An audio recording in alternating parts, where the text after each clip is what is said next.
राम मंदिर विवाद पर बीजेपी आरएसएस का सबसे बड़ा एक्शन प्लान तैयार। घर घर पहुंचेंगे स्वयंसेवक, दानदाताओं से करेंगे सीधा संवाद। क्या फेल हो जाएगी विपक्ष की पूरी रणनीति? अखिलेश राहुल के आरोपों का मिलेगा जवाब आरएसएस मैदान में। योगी सरकार भी एक्शन मोड में। क्या 2027 से पहले बदल जाएगा पूरा चुनावी माहौल?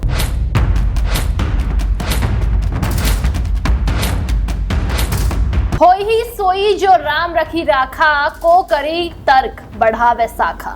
रामचरित्र मानस की ये चौपाई आज भी यही संदेश देती है कि भगवान राम के नाम पर आस्था सबसे बड़ी होती है, लेकिन जब उसी आस्था से जुड़ा कोई विवाद सामने आता है तो राजनीति भी तेज हो जाती है। दोस्तों, अयोध्या के राम मंदिर में कथित चढ़ावे और दान से जुड़े विवाद के बाद उत्तर प्रदेश की राजनीति में कुछ ऐसा ही माहौल बन गया है। एक तरफ समाजवादी पार्टी और कांग्रेस लगातार सरकार को घेर रही है, तो दूसरी तरफ बीजेपी और राष्ट्रीय स्वयंसेवक संघ अब पूरी ताकत के साथ मैदान में उतरने की तैयारी कर चुके हैं। चर्चा है कि 2027 के विधानसभा चुनाव से पहले विपक्ष इस मुद्दे को बड़ा चुनावी हथियार बनाना चाहता है, लेकिन अब बीजेपी और आरएसएस भी ऐसा डैमेज कंट्रोल प्लान कर रहे हैं जिससे विपक्ष की रणनीति कमजोर पड़ सकती है। आखिर क्या है पूरा प्लान और क्यों इसे चुनाव से जोड़कर देखा जा रहा है, आइए विस्तार से समझते हैं। दरअसल पार्टी सूत्रों के मुताबिक बीजेपी और आरएसएस ने तय किया है कि अब सिर्फ प्रेस कॉन्फ्रेंस या फिर बयानबाजी से काम नहीं चलेगा,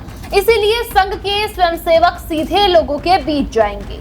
गांव, कस्बों और शहरों में घर घर संपर्क अभियान चलाया जाएगा। खास करके उन लोगों से मुलाकात होगी जिन्होंने राम मंदिर निर्माण में आर्थिक सहयोग दिया था या फिर कीमती चढ़ावा चढ़ाया था। उन्हें बताया जाएगा कि सरकार ने मामले को गंभीरता से लिया है, जांच चल रही है और दोषियों के खिलाफ कार्रवाई होगी।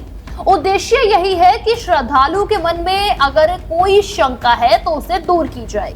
बीजेपी का मानना है कि अगर जनता का भरोसा फिर मजबूत हो गया तो विपक्ष के आरोप ज्यादा असर नहीं छोड़ पाएंगे। दोस्तों, इसी बीच सरकार ने भी प्रशासनिक स्तर पर कई कदम उठाए हैं। इस पूरे मामले की जांच के लिए विशेष जांच दल यानी कि एसआईटी भी बनाई गई है।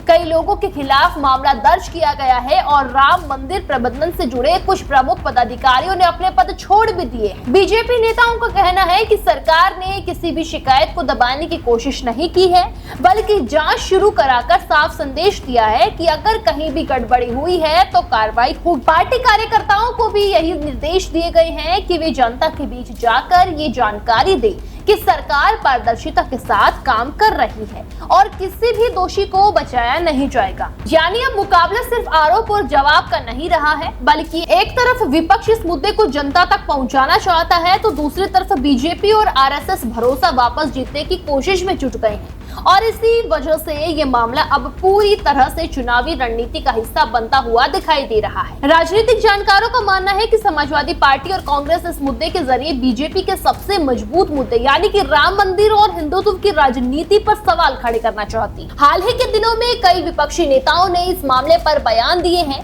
और निष्पक्ष जांच की मांग भी की है। माना जा रहा है कि विपक्ष चाहता है कि ये मुद्दा संसद से लेकर विधानसभा चुनाव तक चर्चाओं में बना रहे, लेकिन बीजेपी का दावा है कि विपक्ष प्रशासनिक मामले को राजनीतिक रंग देकर जनता को भ्रमित करने की कोशिश कर रहा है और इसी वजह से पार्टी ने अपने नेताओं से भी कहा है कि वे सार्वजनिक बयानबाजी में खुद को रखें और संगठन के साथ मिलकर एकजुट होकर काम करें। दोस्तों, इस पूरे घटनाक्रम में सबसे अहम भूमिका आरएसएस की मानी जा रही है, क्योंकि संघ सालों से समाज के बीच अपने जनसंपर्क नेटवर्क के लिए जाना चाहता है और अब वही नेटवर्क इस मुद्दे पर भी सक्रिय किया जा रहा है और बताया जा रहा है कि स्वयंसेवक मंदिर से जुड़े दानदाताओं, श्रद्धालुओं और स्थानीय लोगों से सीधे संवाद करेंगे, उन्हें जांच की प्रगति और सरकार की कार्रवाई की जानकारी देंगे। राजनीतिक विशेषज्ञों का मानना है कि अगर ये अभियान सफल रहा और लोगों का भरोसा फिर से मजबूत होता है तो विपक्ष के लिए इस मुद्दे को लंबे समय तक चुनावी हथियार बनाए रखना बहुत आसान नहीं होगा। हालांकि इसका वास्तविक असर जनता की प्रक्रिया और जांच के अंतिम नतीजों पर निर्भर करेगा।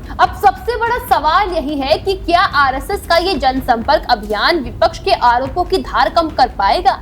क्या बीजेपी इस मुद्दे पर जनता का भरोसा पूरी तरह से वापस जीत लेगी या फिर विपक्ष इसे 2027 तक बड़ा चुनावी मुद्दा बनाए रखेगा? दोस्तों, फिलहाल इतना साफ है कि राम मंदिर से जुड़ा ये विवाद अब सिर्फ जांच तक सीमित नहीं रहा है, बल्कि ये उत्तर प्रदेश की चुनावी राजनीति का बहुत बड़ा मुद्दा बन चुका है। अब एक तरफ समाजवादी पार्टी और कांग्रेस लगातार सवाल उठा रही है, तो दूसरी तरफ बीजेपी, आरएसएस, उनसे जुड़े संगठनों जनता के बीच जाकर भरोसा कायम करने की कोशिश कर रहे हैं। अब आने वाले दिनों में संसद का मानसून सत्र भी शुरू होने वाला है, जहां विपक्ष इस मुद्दे को उठाने की तैयारी में है, तो वहीं बीजेपी भी संगठन और सरकार दोनों स्तर पर जवाब देने की रणनीति बना चुकी है। अब ये लड़ाई सिर्फ आरोप की नहीं रही है, बल्कि जनता के भरोसे की बन गई है। 2027 का चुनाव अभी दूर है, लेकिन ये साफ दिखाई दे रहा है कि राम मंदिर का मुद्दा एक बार फिर से उत्तर प्रदेश की राजनीति के केंद्र में आ चुका है। देश दुनिया की हर बड़ी, सटीक और भरोसेमंद खबर देखने के लिए अभी विजिट करें हमारे वेबसाइट nowuttarpradesh.com और nownoida.com पर, क्योंकि यहाँ आपको सिर्फ सुर्खियां नहीं बल्कि पूरी जानकारी मिलेगी।